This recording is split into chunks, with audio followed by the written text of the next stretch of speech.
A few months after Paul turned 50, he was at the Silver Dime Cafe in Kirkland, Massachusetts, sitting alone at the table against the brick wall, facing towards the front, reading a newspaper, when suddenly he heard a familiar woman's voice. "Sorry to disturb you, but do you mind if I join you?" Startled, his coffee spilled a little. He looked up to see Gina, who he knew but had never talked to before. "Please, yes, it would be my pleasure, but why?" She sat down with her coffee. "To be honest, I do not know why, but I am curious. I've seen you many times at the Double Nickel, but a couple times I saw you leave the chapel at the church, but I have never seen you at Mass. I guess I am curious why."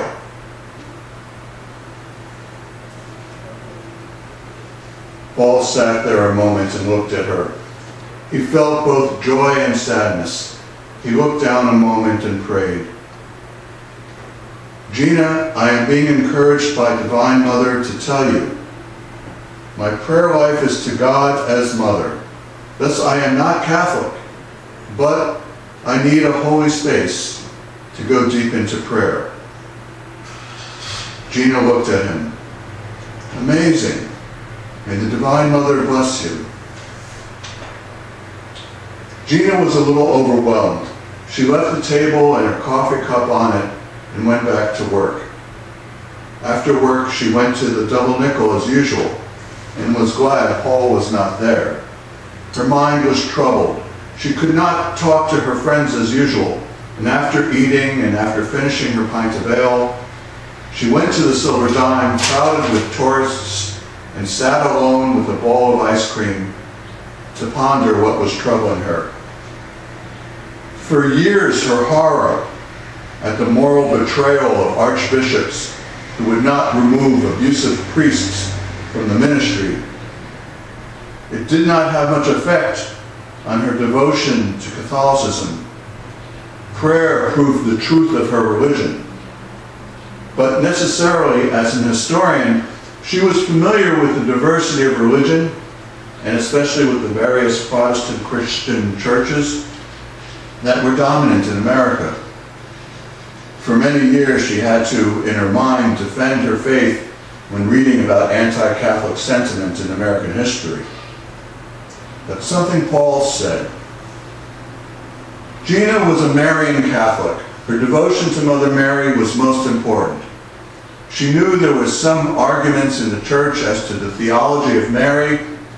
Some believed Mary was co-mediator with Jesus. Others did not. None thought she was God. But if she ignored theology, in prayer she was in devotion to Mary, and this was a new consideration. Perhaps Mary symbolized God, who is Mother. If she thought as an anthropologist, the Catholic Church was just one cultural expression of religion, perhaps she could separate her prayer life from not only the institution of the church, but its theology. She could continue to go to Mass. She experienced transcendence often during Mass. But if she realized it could not claim absolute truth, then Catholicism is a modern but de facto folk religion. This would allow her alienation from the institution, but it would also open her to spiritual discovery beyond the limitations of the religion.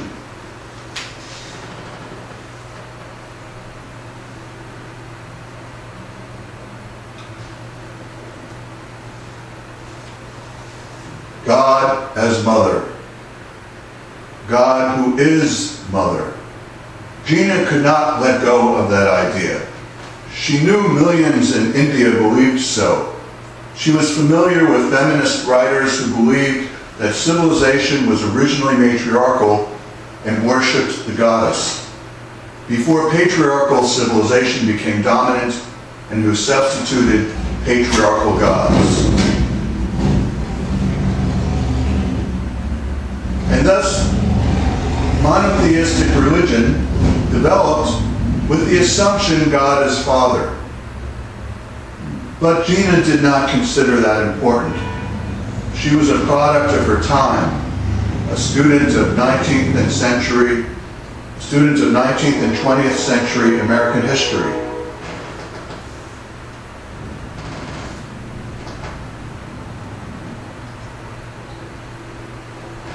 Living in American society, worshiping in the contemporary and historical church.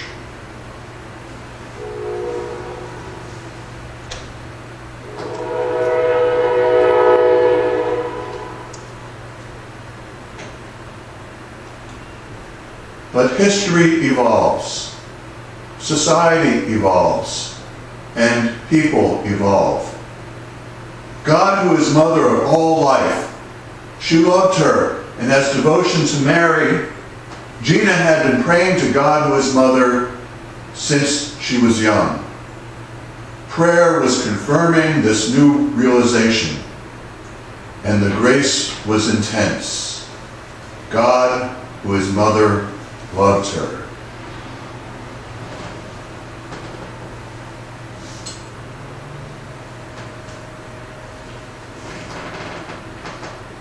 As with many conversion experiences of people, no matter what the religion, Gina was filled with joy and enthusiasm. But usually that motivates people to participate in the worship service and spiritual culture of the religion they have converted to. But this was not an obvious path for Gina. But she could not go home, and she was not going back to the double nickel. She sat at her table and looked out over the crowd at the silver dime. She felt the mother's love for them. They were all her children. Gina realized all of humanity were God, who is mother's children. Emotionally, this was real for Gina. It was not a trite cliche. Unfortunately, in the past, the notion that humanity were God's children seemed only an idea without much experiential affirmation. But after her conversion, Gina felt God's love for humanity as experientially real. A mother's love for her children is obvious, and Gina was so glad to discover that.